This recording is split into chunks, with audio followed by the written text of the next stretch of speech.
नमस्कार, यो विशेष प्रस्तुतिमा स्वागत छ। म विष्णु बसौला। नेपालमा विभिन्न अन्तर्राष्ट्रिय टेलिभिजनहरू पनि प्रसारण भइरहेका छन् र विशेष गरी भारतीय टेलिभिजनको नेपालमा वर्चस्व छ र भारतीय टेलिभिजनमा कार्यक्रम मात्रै प्रसारण गरिरहेका छैनन्, विज्ञापन पनि प्रसारण गरिरहेका छन्, जसले गर्दा बहुराष्ट्रिय कम्पनीले नेपालभित्र नेपाली भाषामा, नेपाली संस्कृतिमा, नेपाली लवजमा विज्ञापन बनाउनु पर्ने र नेपाली सञ्चार माध्यममा छुट्टै तरिकाले विज्ञापन प्रसारण गर्नुपर्ने आवश्यकता महसुस नगरेको विज्ञहरूले बताइरहनु भएको छ। सरकारले क्लिन फिडको लागि व्यवस्था गर्नको लागि ऐन बनाएको छ।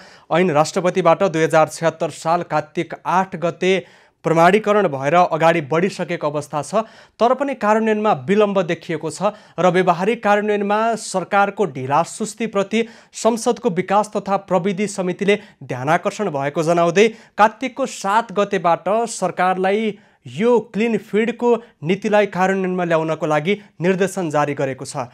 क्लिन फिड के हो, यसले सञ्चार माध्यमलाई कस्तो प्रकारको असर पुर्याउन सक्छ र नेपालमा यसलाई कसरी व्यवहारिक कार्यान्वयनमा ल्याउन सकिन्छ, आज हामी यही विषयमा संवाद गरिरहेका छौँ। हामीसँग संवादको लागि सञ्चार विज्ञ लक्ष्मण हुमागाई सम्पर्कमा रहनु भएको छ।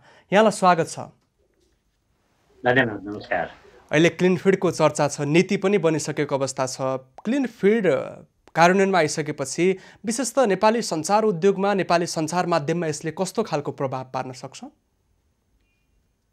विष्णुजी, खास गरिकन क्लिन फिड भनेको नेपाली टेलिभिजनहरूका लागि होइन, यो चाहिँ नेपालमा डाउनलिङ्कको अनुमति लिएर प्रसारण गरिरहेका विदेशी टेलिभिजनहरू जसमा विज्ञापन सहित प्रसारण हुन्थ्यो। खास गरिकन विदेशमा आफ्नो देशभित्रको लागि प्रसारण गरिएका च्यानलहरूलाई नेपालमा जस्ताको तस्तै हुबहु प्रसारण गर्ने जुन प्रचलन थियो त्यसलाई रोकेर अन्तर्राष्ट्रिय मापदण्ड बमोजिमका टेलिभिजनहरूलाई मात्र प्रसारणको अनुमति दिने भन्ने एउटा नीति 2073 सालमा बन्यो र त्यही नीतिलाई त्यो नीति कार्यान्वयन हुन नसकेको अवस्थामा अहिले विज्ञापन नियमन गर्ने ऐन 2076 आइसकेको छ र यसले कार्तिकको 7 गतेभित्रमा चाहिँ त्यो ऐन कार्यान्वयनमा जानुपर्छ र यसले चाहिँ नेपाली टेलिभिजन उद्योगहरूमा खास गरिकन अन्तर्राष्ट्रिय कम्पनीका विज्ञापनहरू र भारतीय कम्पनीका विज्ञापनहरू चाहिँ नेपाली टेलिभिजनहरूमा प्रसारण हुनेछन् र नेपालको टेलिभिजन उद्योगमा विज्ञापनहरूको फ्लो बढ्नेछ र नेपालको विज्ञापन बजार बढ्नेछ भने नेपाली उत्पादकहरू, खास गरिकन नेपालको उद्योग धन्दाहरूले आफ्नो विज्ञापनहरू नेपालमा प्रसारण गरेर थोरै मात्रामा भए पनि कम प्रवर्धन गरेर पनि आफ्ना उत्पादनहरूको बिक्री वितरण गर्न समेत यसले योगदान पुर्याउनेछ। त्यसैले यो विज्ञापन रहित नीति अथवा विज्ञापन ऐनले सञ्चार माध्यमलाई मात्र नभई नेपाली उद्योग धन्दालाई समेत यसले चाहिँ प्रेरणा, प्रश्रय र प्रवर्धन गर्नेछ भन्ने हामीलाई लाग्छ।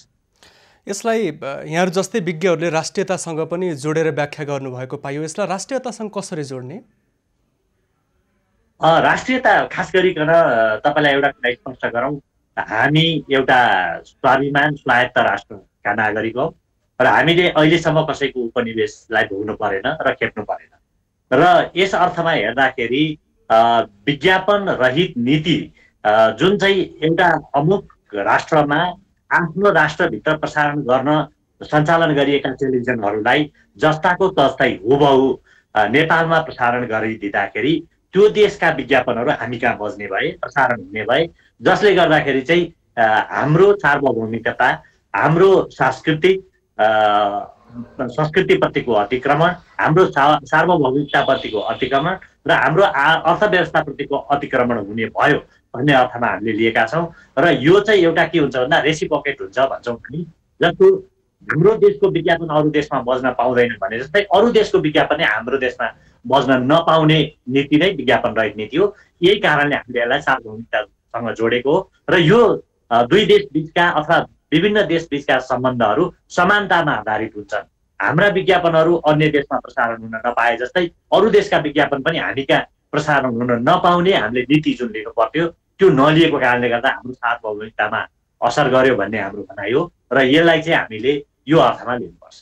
हाम्रा मौलिक परम्पराहरू, प्राकृतिक सौन्दर्यका स्थलहरू, हाम्रा कलाकारहरू, हाम्रो संस्कृतिहरू पनि अन्तर्राष्ट्रिय स्तरमा ब्रान्डिङ हुनका लागि यसले सहयोग गर्ने भयो होइन? यसको दुईवटा पक्ष छ। तपाईँ यो ऐन जुन विज्ञापन ऐन आयो यसका महत्त्वपूर्ण दुईटा पाटाहरू छन्। मैले हिजो संसदको विकास समितिमा पनि यो विषयलाई अलिकति चर्चा गरेका थिएँ। यो ऐन भनेको चाहिँ विज्ञापन रहित नीतिको लागि मात्रै आएको ऐन होइन। एउटा चाहिँ विदेशी विज्ञापनहरू को नियमन गर्ने, अर्थात् विदेशमा जस्तो टेलिभिजन प्रसारण भएको छ जस्ताको तस्तै नेपालमा प्रसारण हुनेलाई रोकेर अन्तर्राष्ट्रिय मापदण्डका अन्तर्राष्ट्रिय स्तरका टेलिभिजनहरूलाई मात्र नेपालमा प्रसारण गर्ने एउटा अवस्था हो भने अर्को महत्त्वपूर्ण अवस्था भनेको चाहिँ विदेशमा बनेका विज्ञापनहरूलाई नेपालीमा डबिङ गरेर रोक्ने नीति पनि प्रावधान पनि यो ऐनमा छ। र त्यसले गर्दाखेरि चाहिँ नेपालको कला संस्कृति, नेपालका कलाकार, नेपालका विज्ञापनकर्मी, विज्ञापन व्यवसायीहरूले पनि यसबाट चाहिँ लाभान्वित हुनेछन्। अब अर्को यसको महत्त्वपूर्ण पक्ष र पाटो भनेको चाहिँ के हो भन्दाखेरि दीर्घकालीन रूपमा चाहिँ यो विज्ञापन ऐनले के गर्छ भन्दाखेरि ओभरअल नेपालको विज्ञापन बजारको नियमन गर्छ। तपाईँलाई एउटा कुरा स्पष्ट गरौँ, विज्ञापन बजारमा 5 पक्षको संलग्नता हुन्छ। एउटा विज्ञापनदाता, विज्ञापन एजेन्सी, सञ्चार माध्यम, विज्ञापन कर्मीहरू र उपभोक्ता। अब हामीले सम्पूर्ण यो 4वटा पक्षले टार्गेट गर्ने भनेको उपभोक्तालाई हो। र अहिलेको यो 5वटा का बीचमा कुनै मनमुटाव भयो अथवा कुनै चाहिँ एउटा अप्ठ्यारो स्थितिको सिर्जना भयो भने त्यसको नियमन गर्ने निकाय थिएन। अब बन्ने विज्ञापन बोर्डले जुन ऐन अहिले आइराखेको छ यो विज्ञापन बोर्डले यसको नियमन गर्नेछ, पहिलो कुरो। र दोस्रो चाहिँ यसले के गर्छ त भन्दा अहिले पनि सरकारले अथवा नेपाल सरकारले विज्ञापन बजारमा कम्तीमा पनि 8 देखि 10 अरब रुपियाँ खर्च गरिरहेको छ र त्यो चाहिँ विभिन्न ठाउँबाट छरिएर स्क्याटर्ड भएर गइरहेको अवस्था छ। त्यसैले यसलाई चाहिँ एकद्वार प्रणालीमा ल्याउँछ र सरकारले पनि कहिलेकाहीँ क्याम्पेन सञ्चालन गर्नुपर्ने हुन्छ। जस्तो अहिले कोभिडको चाहिँ महामारी छ, यो कोभिडका विरुद्ध जनचेतना जगाउनको लागि सरकारले चाहिँ एउटा क्याम्पेन सञ्चालन गर्नु पर्थ्यो। त्यो क्याम्पेन सञ्चालन गर्ने निकाय पनि सरकारसँग भएन र यो विज्ञापन बोर्डले चाहिँ सरकारको त्यस्तो क्याम्पेनहरू जुन जनहितमा छ, जनताको पक्षमा छ र जनताका लागि हुन्छ त्यो क्याम्पेन सञ्चालन गर्ने काम पनि यो विज्ञापन बोर्डले नै गर्छ।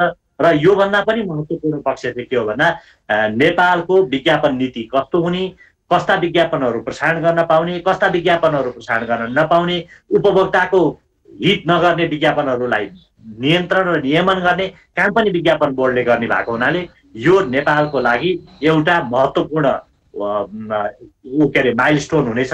विज्ञापन बजारको लागि, उद्योगपति व्यापारीहरूका लागि, सञ्चार माध्यमका लागि र खास गरिकन विज्ञापन कर्ममा संलग्न अन्य व्यक्तिहरूका लागि पनि यो एउटा महत्त्वपूर्ण क्याम्पेन हुनेछ, महत्त्वपूर्ण चाहिँ माइलस्टोन कोसेढुङ्गा हुनेछ भन्ने आशा छ।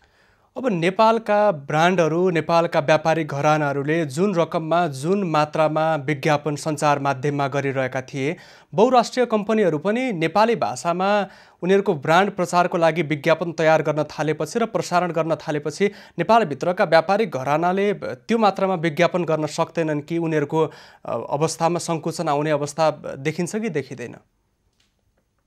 यसका दुईटा पक्ष छन्, यसलाई यसरी हेरौँ। एकातिर नेपाली घरानाहरू, नेपालका उद्योगपति व्यापारीहरू जसको व्यापार व्यवसाय नेपालभित्र मात्र सीमित छ। अर्को अन्तर्राष्ट्रिय अथवा बहुराष्ट्रिय कम्पनीहरू, बहुराष्ट्रिय कम्पनीहरूका व्यापार व्यवसायहरू विश्वभर फैलिएका छन्। अहिले हामीले गर्न लागेको काम के हो भन्दाखेरि बहुराष्ट्रिय कम्पनीका विज्ञापनहरू नेपाली मिडियामा भन्दा विदेशी मिडियामा प्रसारण हुने र नेपाली जनताले हेर्ने जुन क्रम छ त्यसलाई रोक्ने र नेपाली मिडिया मार्फत प्रसारण गर्ने एउटा पक्ष हो भने अर्को पक्ष नेपालको उद्योग व्यवसायको प्रमोसनको पक्ष हो। त्यो कसरी हुन्छ भन्दा थोरै अमाउन्ट खर्च गरेर पनि आफ्ना उद्योग व्यवसायहरूलाई यहाँ चाहिँ प्रवर्धन गर्न सक्छन्, प्रमोसन गर्न सक्छन् नेपाली मिडिया मार्फत र यहाँका उत्पादनहरूले अर्थात् स्वदेशी उत्पादनहरूले बजार प्राप्त गर्न सक्छन्। अहिले हाम्रो डोमिनेसन चाहिँ के छ भन्दा विदेशी उत्पादनहरूको डोमिनेसन चाहिँ बढी भइरहेको बेलामा यसले चाहिँ एउटा महत्त्वपूर्ण काम गर्छ भन्ने हामीलाई लाग्छ। अब यहाँनिर केबल सञ्चालकहरू र विभिन्न किसिमका सेवा प्रदायकहरूले सुरुवाती चरणबाट नै असन्तुष्टि व्यक्त गरिरहेको अवस्था पनि छ। उहाँहरूको असन्तुष्टिलाई कसरी हेर्ने र उहाँहरूले अतिरिक्त शुल्क बढाउन सक्ने सम्भाव्यताको विषयमा पनि चर्चा भइरहेको छ, यसलाई पनि अलिकति समीक्षा गरौँ न। तपाईँले ठिकै क्वेसन उठाउनु भएको छ। नेपालका केबल व्यवसायीहरू र खास गरिकन एमएसओ अपरेटरहरूले यसको सुरुवाती चरणमा विरोध गर्नु भएको हो र उहाँहरूका केही कन्सर्नहरू छन्। खास गरिकन उहाँहरूले अहिले जुन रूपमा सहज रूपमा चाहिँ प्रसारण गरिरहनु भएको छ। जस्तो तपाईँलाई सहजै भनौँ, एउटा अनौठो कुरा के छ भने टेलिभिजनहरू दुई किसिमका हुन्छन्, फ्री टु एयर र pay channel. Free to air च्यानललाई पनि भारतीय बजारमा ल्याएर त्यसलाई चाहिँ विज्ञापन त्यहाँ इन्सर्ट गरेर नेपालमा प्रसारण गरिरहेको अवस्था छ एकातिर छ भने, अर्कोतिर चाहिँ भारतीय पे च्यानलहरूलाई पनि नेपालमा विज्ञापनसहित प्रसारण गरिरहेको अवस्था छ। र यसका लागि अहिले केबल अपरेटरहरूले लिइरहेको लोकल फिडको सट्टामा इन्टरनेसनल फिड लिनुपर्ने हुन्छ। र यसरी इन्टरनेसनल फिड लिँदाखेरि केही मूल्य बढी पर्न सक्ने सम्भावना चाहिँ हुन्छ। र त्यसले चाहिँ के गर्छ त भन्दा नेपाली बजारमा चाहिँ त्यसको कस्तो प्रभाव पर्छ भने, एउटा चाहिँ विदेशका स्थानीय च्यानलहरूको जुन नेपालमा प्रसारण भइरहेको थियो त्यसलाई अवरोध गर्छ अथवा त्यसले रोक्छ। जसको इन्टरनेसनल फिड छैन ती चाहिँ टेलिभिजनहरू रोकिन्छ, जसले गर्दा स्थानीय टेलिभिजनहरू, तपाईँलाई अझ भन्ने हो भने सामान्यभन्दा सामान्य लोकल खालका टेलिभिजनहरू नेपालमा प्रसारण भइरहेका थिए विदेशका लोकल च्यानलहरू, ती च्यानलहरू रोकिनेछ। र अर्को चाहिँ अन्तर्राष्ट्रिय फिड भएका च्यानलहरू सहज रूपमा नेपाली बजारमा प्रवेश पाउनेछ। अब तेस्रो पक्ष के हो भन्दाखेरि मूल्य वृद्धिको प्रश्न तपाईँले उठाउनु भएको छ। केही मात्रामा मूल्य वृद्धिको सम्भावना हुन्छ, तर त्यो मूल्य वृद्धि कसले तिर्नुपर्छ भन्दा यदि म फ्री टु एयर च्यानल मात्र हेर्छु, नेपाली च्यानल मात्र हेर्छु भने अहिले तिरिरहेको मूल्यभन्दा कम मूल्यमा तपाईँले प्राप्त गर्न सक्नुहुन्छ। अब यदि होइन, म चाहिँ केबल अपरेटरहरूले विभिन्न बुकीहरू बनाउने छन्, त्यो बुकीमा तपाईँ कुन बुकीको चाहिँ सब्सक्रिप्सन गर्ने हो, अर्थात् तपाईँले अब स्टार मात्र लिने कि अथवा चाहिँ कलर्सको ग्रुप मात्र लिने कि जीको ग्रुप समेत लिने कि कतिवटा चाहिँ तपाईँ चोइस गर्नुहुन्छ, तपाईँको इन्ट्रेस्ट कहाँ छ, स्पोर्ट्स मात्र तपाईँ लिने कि, त्यो अनुसारको चाहिँ सेवाहरू चाहिँ अब भिन्न खालका सेवाहरू प्राप्त हुनेछन्। र त्यसले चाहिँ के हुन्छ भन्दा तपाईँको चोइस अनुसारको, तपाईँलाई रुचि नभएको च्यानल चाहिँ तपाईँले सब्सक्राइब गर्नु पर्दैन, तपाईँलाई रुचि भएको च्यानलहरूको सब्सक्रिप्सन गर्न सक्नुहुन्छ। त्यसैले यसबाट चाहिँ के फाइदा हुन्छ भन्दा जनताले चोइस पाउनेछन्। केबल अपरेटरहरूले जुन खालको सेवा अहिले एकनासको सेवा प्रदान गरिरहेकोमा स्तर अनुसारको सेवा प्रदान गर्नेछन्। र सामान्य नेपाली जनताहरूको लागि यो मूल्य अझ घटाउन सक्ने अवस्था पनि छ। त्यसैले यो मूल्य बढ्ने मात्रै होइन, यो घट्न पनि सक्छ। त्यसैले अब तपाईँले कुन खालको, म अझ यसको एउटा उदाहरण दिउँ, तपाईँले कस्तो खालको गाडी चढ्ने, तपाईँले अल्टो मारुति चढ्ने कि मारुतिकै ब्रिजा चढ्ने कि अथवा तपाईँ होइन टोयोटामा जाने कि अथवा टोयोटामा पनि अब तपाईँ चाहिँ आफू चढ्ने कि अथवा फर्चुनर चढ्ने, अर्थात् 20 लाखको गाडी चढ्ने कि 2 करोडको गाडी चढ्ने भन्ने जस्तै यसमा पनि तपाईँ सस्तो मूल्यको थोरै आफूलाई मात्र चाहिने च्यानल हेर्ने कि होइन म सबै लिन्छु, पैसा पनि बढी तिर्छु। त्यसैले जसले सक्छ त्यसले तिर्छ, जसले सक्दैन त्यसले सस्तोमा हेर्छ। यसको नीति त्यही नै। अब यहाँनिर क्लिन फिडको व्यवस्थाले हाम्रा टेलिभिजनमा 80% धेरै भारतीय च्यानलहरू देखिन्छन्, आउँछन् भनिन्छ। भारतीय च्यानलहरू रोकिने अवस्था आएदेखि नेपालीहरूलाई त्यसले केही असर पर्ने अवस्था रहन्छ र? पहिलो कुरा त यो नीतिले कुनै पनि टेलिभिजनको प्रसारणलाई नेपालमा रोक लाउने उद्देश्य नै होइन। मैले यहाँ फेरि स्पष्ट गरौँ, यो म दोहोऱ्याएर भन्न चाहन्छु, कुनै पनि देशका, कुनै पनि मुलुकका र कुनै पनि टेलिभिजनलाई नेपाली बजारमा प्रसारण गर्नको लागि रोक लाउने उद्देश्यले यो नीति, यो ऐन आएको होइन। अब जहाँसम्म भारतीय टेलिभिजनको प्रभावको विषय छ, हो स्वाभाविक रूपमा नेपालमा पहिला टेलिभिजन स्थापना नभएको बेलामा पनि हामीले भारतीय टेलिभिजनमा नै हेरे हौँ र अहिले पनि हामी कहाँ धेरै जसो भारतीय टेलिभिजन नै हेर्ने चलन छ। त्यसको महत्त्वपूर्ण कारण भनेको हाम्रो संस्कृतिसँगको निकटता हो, हाम्रो भाषासँगको निकटता हो र हाम्रो चाहिँ सिधै प्राप्त गर्ने निकटताको कारणले हो। त्यसैले यो रोक लगाउने उद्देश्यले आएकै होइन, यो खालि नियमन गर्ने मात्रै उद्देश्य हो। यो नीतिले हो भारतका स्थानीय च्यानलहरू चाहिँ रोकिन सक्छन्, जस्तो जी बिहार भन्दछ। जबकि भारतको दिल्लीले नहेर्ने अथवा महाराष्ट्रले नहेर्ने अथवा चाहिँ के अरे बेङ्गलोरले नहेर्ने टेलिभिजनलाई नेपालले किन हेर्नु पर्यो? हो यस्ता लोकल टेलिभिजनहरू चाहिँ रोकिन सक्छन्। किन रोकिन्छन् भने त्यो पनि यो हाम्रो नीतिले रोकिने होइन, उनीहरूको क्लिन फिड छैन, त्यो कारणले रोकिन्छन्। जस्तो नेपालका कुनै पनि टेलिभिजनहरू किन भारतमा प्रसारण हुन सकेनन् भने नेपालका कुनै पनि टेलिभिजनका क्लिन फिड सिग्नलहरू छैनन्। अब भोलि नेपाल टेलिभिजनले जुन एनटिभी न्युज भन्ने एनटिभी इन्टरनेसनलको अवधारणा अगाडि ल्याएको छ, त्यो एनटिभी इन्टरनेसनललाई प्रसारण गर्ने हो विदेशमा भने विदेशमा पनि हेर्ने मिल्ने बनाउने हो भने त्यसलाई क्लिन गर्नुपर्छ। त्यसैले जसको क्लिन फिड छ त्यो टेलिभिजन अन्तर्राष्ट्रिय बजारमा जान सक्छ। जो अन्तर्राष्ट्रिय बजारको लागि स्थापनै भएको होइन त्यस्तोलाई हामीले नलिने भने मात्रै। त्यसैले जो अन्तर्राष्ट्रिय बजारमा जानको लागि स्थापना भएका भारतीय च्यानलहरू छन् त्यो स्वभावतः नेपालले पनि प्राप्त गर्छ र नेपालले हेर्छ। त्यसैले भारतका क्लिन फिल्ड सिग्नल नभएका च्यानलहरू त केही समयको लागि स्थगित हुने वा केही समयको लागि प्रभावित हुने त भयो नि त, क्लिन फिल्ड सिग्नल नभएका च्यानलहरू। यसको तपाईँलाई अझ क्लियर गरौँ, यही अवस्था आउला भनेर यो विज्ञापन ऐन जारी भएको 2076 साल कार्तिकको 8 गते हो। 1 वर्षको तयारीको समयावधि दिएको, हामीले 11 महिना गुजारिसक्यौँ। अब पुर्न सक्ने समय छैन र कार्तिकको 7 गतेबाट कुनै पनि हालतमा यो लागू हुनुपर्छ र 1 वर्षको अवधि भनेकै तपाईँलाई कुन कुन च्यानल रोकिने हुन्, त्यो रोकिएर के असर पर्छ, कुन कुन यदि कसैले म इन्टरनेसनल फिड गरेर नेपालमा प्रसारण गर्छु भने इन्टरनेसनल फिडलाई तयार गर्ने स्वतन्त्रता अहिले पनि छ, 1 महिनाभित्र पनि गर्न सकिन्छ। त्यसैले यो अवधि दिएकै यही कामको लागि हो र यो प्रयोजन समाप्त भयो। अब यसमा विवाद गर्ने ठाउँ छैन। अहिलेसम्म कति तयारी भएको देख्नुहुन्छ यहाँले? अब यो हिजो मैले स्पष्ट रूपमा राखेँ, त्यहाँ सचिवज्यूले पनि विकास समितिको बैठकमा राख्नु भएको थियो र मैले हेर्दाखेरि विज्ञापन बोर्ड गठनको लागि नियमावली तयार गरेर मन्त्री परिषदमा पुगेको अवस्था छ। यो विदेशी विज्ञापन सहित प्रसारण भएका टेलिभिजनहरूको मोनिटरिङ गर्नको लागि सूचना तथा प्रसारण विभागमा एउटा सिस्टम जडान भएको छ।